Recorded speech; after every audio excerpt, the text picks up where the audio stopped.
आज हम पढ़ेंगे सामान्य अध्ययन के अंतर्गत आर्टिकल 21 का या 21A।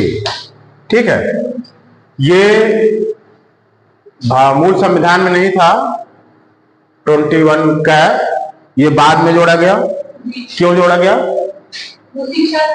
हाँ, इसलिए जोड़ा गया कि ताकि 6 से 14 वर्ष की आयु के बच्चों को निःशुल्क तथा अनिवार्य शिक्षा देना मूल अधिकार बना दिया जाए। ठीक, 6 से 14 वर्ष तक के बच्चों की शिक्षा को मूल अधिकार बना दिया गया। मूल अधिकार मतलब कोई भी जब बात मूल अधिकार में आ जाती है तो उसको देना राज्य की अनिवार्यता हो जाती है और उसको सुनिश्चित करना सुप्रीम कोर्ट का कर्तव्य हो जाता है। अनुच्छेद 32 के तहत सुप्रीम कोर्ट मूल अधिकारों का रक्षक है ना, तो सुप्रीम कोर्ट पूरे संविधान का रक्षक है और अनुच्छेद 32 के तहत वो मूल अधिकारों का संरक्षण करता है ना। तो निश्चित है कि अगर ये मूल अधिकार हो गया तो ये बालकों को अनिवार्य रूप से मिलेगा। इसीलिए 86वें संविधान संशोधन 2002 के द्वारा क्या किया गया, 6 से 14 वर्ष तक के बच्चों की शिक्षा को क्या किया गया, मूल अधिकार बना दिया गया, प्राथमिक शिक्षा को। साथ ही इसमें व्यवस्था क्या की गई, राज्य 6 से 14 वर्ष की आयु तक वाले सभी बालकों को निःशुल्क एवं अनिवार्य शिक्षा देने का उपबंध करेगा, लेकिन कैसी? ऐसी रीत से जो राज्य विधि द्वारा अवधारित करे। मतलब कि जो रीति होगी वो राज्य विधि द्वारा अवधारित करेगा, अर्थात कैसे लागू करना है, किस ढंग से देना है, क्या क्या उसका सिस्टम होगा, क्या अनिवार्यता होगी, इन सारी बातों का उल्लेख अधिनियम में किया गया। ठीक है, क्या अधिनियम में किया गया, जो कि आगे बनाया गया आगे चल करके 2009 में। ठीक, और 2010 से लागू किया गया RTE एक्ट, मतलब राइट टू एजुकेशन, शिक्षा का अधिकार। ठीक, तो सबसे पहले ये हम जानते हैं कि जो 6 से 14 वर्ष के बच्चों की शिक्षा की व्यवस्था थी, पहले ये कहाँ था? 6 से 14 वर्ष की शिक्षा नीति निर्देशक तत्वों में था, है ना। इसी के साथ ही एक संशोधन और हुआ, 86वें संशोधन में एक बात और शामिल है। वो क्या शामिल है? वो शामिल है क्या, नीति निर्देशक तत्वों में भी संशोधन। नीति निर्देशक तत्व में यहां पर क्या संशोधन हुआ था? आर्टिकल 45 में। किसमें हुआ था? 45 में। पहले जहां 45 में यह था कि राज्य का कर्तव्य, राज्य 6 से 14 वर्ष के बालकों के लिए शिक्षा मुहैया कराएगा, उपलब्ध कराएगा शिक्षा व्यवस्था, वहां पर अब ये एक मतलब राज्य के लिए अब दूसरा लक्ष्य दे दिया गया। जैसा कि आपको पता है कि नीति निर्देशक तत्व राज्य के लक्ष्य होते हैं, है ना। राज्य के लिए एक प्रकार के कर्तव्य होते हैं, लक्ष्य होते हैं। ठीक, तो यहां पर दूसरा लक्ष्य क्या दिया गया कि 6 वर्ष से कम आयु के बालकों के लिए प्रारंभिक बाल्यावस्था, देखरेख और शिक्षा का उपबंध। क्या? प्रारंभिक मतलब जो 6 से कम आयु पे हैं, कम आयु पे हैं, उनके लिए राज्य का क्या है, क्या निर्देश है कि प्रारंभिक बाल्यावस्था की देखरेख, बाल्यावस्था की देखरेख, ये पहली बात हो गई। मतलब इनके स्वास्थ्य, शिक्षा की आदि, स्वास्थ्य पोषण, इसमें देखरेख में सब शामिल हो जाएगा, स्वास्थ्य पोषण आदि, है ना। तथा शिक्षा भी, शिक्षा भी ये किसके लिए है? नीति निर्देशक तत्वों में ये राज्य उनको सुविधा उपलब्ध कराएगा। ठीक है, देख रेख और शिक्षा के लिए उपबंध करने का प्रयास करेगा। ये संविधान का 86वां संशोधन कहता है। मतलब 86वें संशोधन में इस बात को भी शामिल किया गया था। मतलब नीति निर्देशक तत्व में भी ये संशोधन हुआ था। इसी के साथ ही 86वें संशोधन में मूल कर्तव्य में भी संशोधन किया गया था। ठीक, जैसा कि इसके पहले मूल कर्तव्य कितने थे? 10 थे, और इस मूल कर्तव्य को शामिल करने के बाद मूल कर्तव्यों की संख्या कितनी हो गई? 11 हो गई। 11वां मूल कर्तव्य क्या था? 11वां मूल कर्तव्य ये था कि वो अभिभावकों के लिए, या मतलब कि जो संरक्षक हैं या माता पिता पेरेंट्स हैं, उनके लिए ये मूल कर्तव्य है। ठीक है, मूल कर्तव्य उनके लिए है। इसमें क्या था? यदि माता पिता या संरक्षक 6 वर्ष से 14 वर्ष तक की आयु वाले अपने यथास्थित बालक या प्रतिपाल्य के लिए शिक्षा का अवसर प्रदान करेंगे, मतलब कि इनका कर्तव्य होगा कि जैसे वहां पर मूल अधिकारों में दे दिया कि राज्य 6 से 14 वर्ष के बच्चों को शिक्षा उपलब्ध कराए, यहाँ तो मूल कर्तव्य में दे दिया, और माँ बाप नहीं, यहाँ मूल अधिकार में दे दिया राज्य के लिए मूल अधिकार में, है ना। और माता पिता यानी पेरेंट्स के लिए या संरक्षक के लिए कहाँ दे दिया? मूल कर्तव्य में कि अगर आप 6 से 14 वर्ष के बालकों के माता पिता हैं या संरक्षक हैं, तो आपका कर्तव्य होगा कि उन्हें शिक्षा का अवसर उपलब्ध कराएं। ठीक है, शिक्षा प्राप्ति का अवसर उपलब्ध कराएं, ये आपका कर्तव्य है। ठीक, शिक्षा प्राप्ति का अवसर उपलब्ध कराएं। अगर आप 6 से 14 वर्ष के बालकों के माता पिता हैं या संरक्षक हैं, ठीक है, तो ये भी वही 86वां संशोधन अधिनियम 2002 की धारा 4 द्वारा किया गया था। ठीक है, मूल कर्तव्य में जो संशोधन था वो धारा 4 था। ठीक, और ये भी 1/4/2010 को अंतः स्थापित किया गया। ठीक है, 1/4/2010 को अंतः स्थापित। ठीक, तो 86वें संशोधन द्वारा कहां कहां संशोधन हुआ? सबसे पहले कि शिक्षा के अधिकार 6 से 14 वर्ष तक के बालकों के शिक्षा को अनुच्छेद 21 के तहत मूल अधिकार में शामिल किया गया। ठीक है, और नीति निर्देशक तत्वों में सरकार को क्या निर्देश हुआ? नीति निर्देशक तत्वों में सरकार को क्या निर्देश हुआ?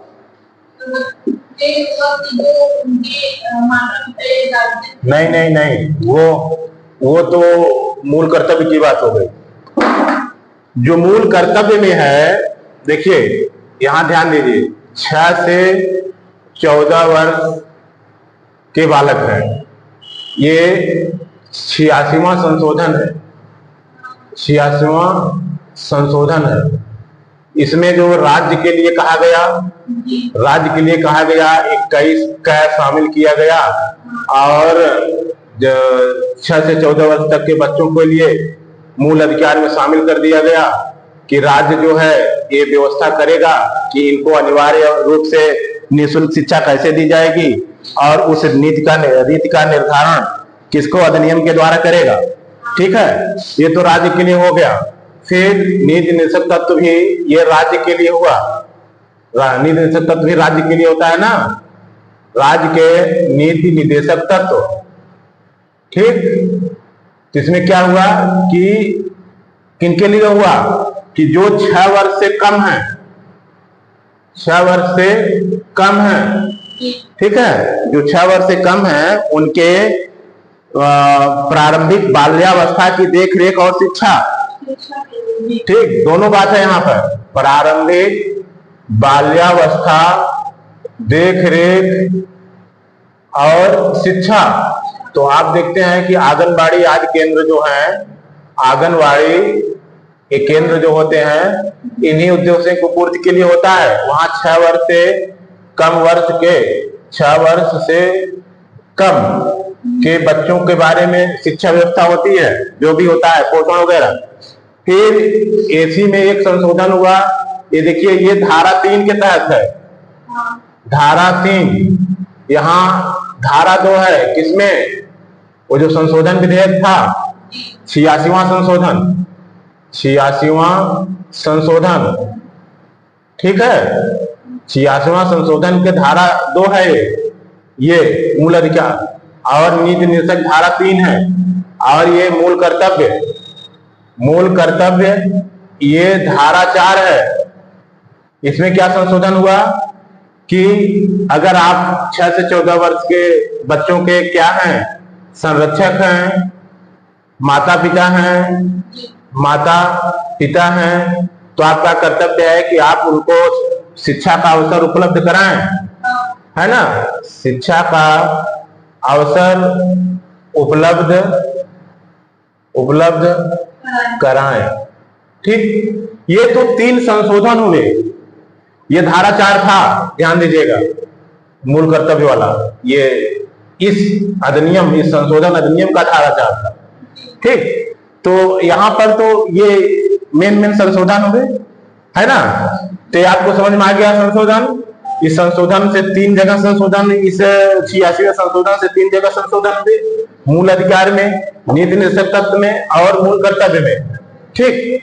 अब इसी को लागू करने के लिए राइट टू आरटीई एक्ट लाया गया, ठीक है। आरटीई एक्ट कब लाया गया? आरटीई एक्ट निःशुल्क एवं अनिवार्य शिक्षा विधेयक 2009। क्या लाया गया? निःशुल्क एवं अनिवार्य शिक्षा विधेयक 2009, ठीक। 2009 लाया गया और इसे संसद द्वारा पारित कर दिया गया 2009 में, ठीक है। यह संविधान के अनुच्छेद 21 का के द्वारा ये इसमें जो व्यवस्थाएं हैं की गई, ठीक है। ये आरटीई में लागू कब हुआ? हाँ, लागू हुआ 1 अप्रैल 2010। 1 अप्रैल 2010 को लागू हो गया। जो संशोधन था, अभी हमने पीछे दिखाया नहीं कि संशोधन कब लागू हुआ? अंतः स्थापित, मतलब 1/4/2010 को अंतः स्थापित, मतलब 1 अप्रैल 2010 को लागू। तो ये अधिनियम राइट फॉर वो एजुकेशन अधिनियम लागू हुआ, ठीक है। इसके मुख्य प्रावधान क्या थे? राइट टू एजुकेशन के मुख्य प्रावधान क्या थे? हाँ, पहला प्रावधान क्या है कि 6 से 14 साल के बच्चों को मुफ्त शिक्षा उपलब्ध कराई जाएगी। 6 से 14 साल के बच्चे को मुफ्त शिक्षा, है ना। ये हम अधिनियम की बात अब कर रहे हैं जो 2009 में बना। फिर अगली बात क्या हुई? अगली बात इसमें हुई, निजी स्कूलों को 6 से 14 साल तक के बच्चे को 25% गरीब बच्चों को मुफ्त पढ़ाने होंगे। इन बच्चों को फीस वसूलने पर 10 गुना जुर्माना होगा। शर्त न मानने पर मान्यता रद्द हो जाएगी, ठीक। कहने का मतलब ये कि जैसे कोई निजी स्कूल है, क्या है? निजी स्कूल। जैसे कोई निजी स्कूल है तो उसमें अगर 100 सीटें हैं तो 25 सीटें किसके लिए रखेंगे? गरीब बच्चों के लिए, मतलब जो फीस नहीं दे सकते उनकी शिक्षा के लिए रखेंगे। और ये 25% सीट हमेशा रखेंगे। अगर वो ऐसा नहीं करते हैं और इनसे फीस नहीं लेंगे, ये निजी स्कूलों के लिए है निर्देश, ठीक है। फीस नहीं लेंगे, अगर वो उनसे फीस लेते हैं तो इनका कितना? बच्चों की फीस का 10 गुना, जितना फीस लिए रहेंगे बच्चों की फीस का 10 गुना कितना लगेगा? 10 गुना दंड लगेगा। बच्चों की फीस का 10 गुना दंड लगेगा, ठीक है। कितना? 10 गुना दंड, बहुत ज्यादा है। और मान्यता निरस्त और अगर ये गलती शर्त नहीं मानते हैं तो मान्यता भी रद्द हो सकती है। ठीक, और मान्यता निरस्त होने पर स्कूल पर निरस्त हो गया तो 1 लाख और जुर्माना लगाया जाएगा। ठीक, अगर मान्यता निरस्त कर गई, मान्यता निरस्त हुई, फिर भी आपने चलाया तो 1 लाख जुर्माना और होगा, 1 लाख जुर्माना और लगाया जाएगा। ठीक है, ये इसके बाद रोजाना 10,000 जुर्माना लगाया जाएगा। अगर आप ठीक चला रहे हो तो रोजाना 10,000 जुर्माना लगाया जाएगा, 10,000 जुर्माना। ठीक, मतलब क्या व्यवस्था की गई है? व्यवस्था क्या की गई है कि जितने भी निजी स्कूल हैं अपने यहाँ जो उनकी क्षमता होगी 25% सीट किसके लिए रखेंगे? गरीबों के बच्चों के लिए। अब अगर नहीं करते हैं तो उनके लिए दंड का प्रावधान है। दंड क्या है कि बच्चों की फीस का 10 गुना जो ले लिए थे उन्होंने, और नहीं माने तो मान्यता रद्द और 1 लाख जुर्माना। अगर फिर भी स्कूल चलाए तो रोजाना 10,000 जुर्माना। ये इतना दंड की व्यवस्था है। ठीक है, किसमें? हाँ, इसमें जो RTE एक्ट 2009 का है। ठीक, अब आगे हम बढ़ते हैं। कुछ अन्य प्रावधान क्या है? अन्य प्रावधान क्या है? जैसे अगले प्रावधान यह है कि निजी स्कूलों में 614, ये तो आपने पढ़ लिया। विकलांग बच्चों के लिए मुफ्त शिक्षा के लिए उम्र बढ़ाकर 18 वर्ष रखी जाएगी। जो विकलांग हैं उनकी उम्र जो बढ़ाकर 18 वर्ष तक रखी जाएगी, जो इधर 6 से 14 वर्षीय है। ठीक है, उम्र 18 वर्ष किसके लिए? विकलांग के लिए। विकलांग के लिए, विकलांग के लिए व्यवस्था 18 वर्ष तक रहेगी। ठीक, विकलांग के लिए 18 वर्ष। ठीक है, और क्या है? बच्चों को मुफ्त शिक्षा मुहैया कराना राज्य और केंद्र सरकार की जिम्मेदारी होगी। बच्चों को मुफ्त शिक्षा कौन मुहैया कराएगा? राज्य सरकार और केंद्र सरकार दोनों की जिम्मेदारी है। दोनों मिलकर के मुफ्त शिक्षा मुहैया करवाएं, अर्थात इस अधिनियम को लागू करवाएं। ठीक है, बाकी और क्या है? बच्चों से कैपिटेशन फीस नहीं लिया जाएगा। ठीक, और इस विधेयक में 10 अहम लक्ष्यों को पूरा करने की बात कही गई है। इसमें मुफ्त और अनिवार्य शिक्षा मुहैया कराने का दायित्व राज्य सरकार का। ठीक, और पाठ्यक्रम देश के संविधान के दिशा निर्देशों के अनुरूप हो। ठीक है, दिशा निर्देश जो भी मिलेंगे, दिशा निर्देश संविधान के द्वारा, वैसे ही पाठ्यक्रम होंगे, पाठ्यक्रम दिशा निर्देश के अनुसार। ठीक है, और क्या है? कैपिटेशन फीस नहीं ली जाएगी। माता पिता का इंटरव्यू नहीं लिया जाएगा। बच्चों की स्क्रीनिंग और अभिभावकों की परीक्षा लेने पर 25,000 जुर्माना, और ऐसा दोहराते हैं तो 50,000 जुर्माना। होता क्या है कि जैसे अभी बड़े बच्चों के लिए मान लीजिए स्क्रीनिंग टेस्ट ले लिए, जैसे किसी बच्चे को LKG में एडमिशन लेना हो तो क्या करेंगे? LKG में जब एडमिशन की बात आती है तो ये लोग करते क्या हैं कि कुछ जो बड़े स्कूल होते हैं वो माता पिता का इंटरव्यू लेते हैं। ठीक है, तो माता पिता का इंटरव्यू लेते हैं। ठीक है, कि तुम ग्रेजुएट हो कि नहीं हो, आप अंग्रेजी जानते हो कि नहीं जानते हो। मतलब अगर आप अंग्रेजी नहीं जानते तो अपने बच्चों को भी नहीं पढ़ा सकते। मतलब ये बेहुदा तर्क है ना कि भाई माता पिता योग नहीं है, वो बच्चे को योग कराना चाहते हैं तो क्यों नहीं करा सकते। तो इस पर भी रोक है, माता पिता का इंटरव्यू पर भी रोक है। ठीक, और कभी कभी ऐसा होता है कि बच्चों का ही टेस्ट लेने, जबकि बच्चे LKG में क्या टेस्ट दें, है ना, लेकिन उनका भी टेस्ट लेने लगे। तो इस अधिनियम में इस पर भी रोक है। ठीक, किस पर? बच्चों की स्क्रीनिंग और अभिभावकों की परीक्षा दोनों पर रोक है। अगर ऐसा करते हैं तो 25,000 जुर्माना, 25,000 जुर्माना। अगर दोहराते हैं तो 50,000 जुर्माना, 50,000। ठीक, ये है। और दूसरा कि शिक्षक ट्यूशन नहीं पढ़ाएंगे, शिक्षक ट्यूशन नहीं पढ़ाएंगे, नहीं पढ़ाएंगे। जैसे कुछ ऐसे भी पाए जाते हैं समाज में कि जैसे कि ट्यूशन इसलिए वो पढ़ाते हैं कि हम शिक्षक हैं और अब ट्यूशन के लिए प्रेरित करते हैं बच्चों को। तो इस निगेटिविटी को समाप्त करने के लिए इस अधिनियम में व्यवस्था की गई कि शिक्षक ट्यूशन नहीं पढ़ाएंगे। ठीक है, यह है संक्षेप में यह अधिनियम। ठीक।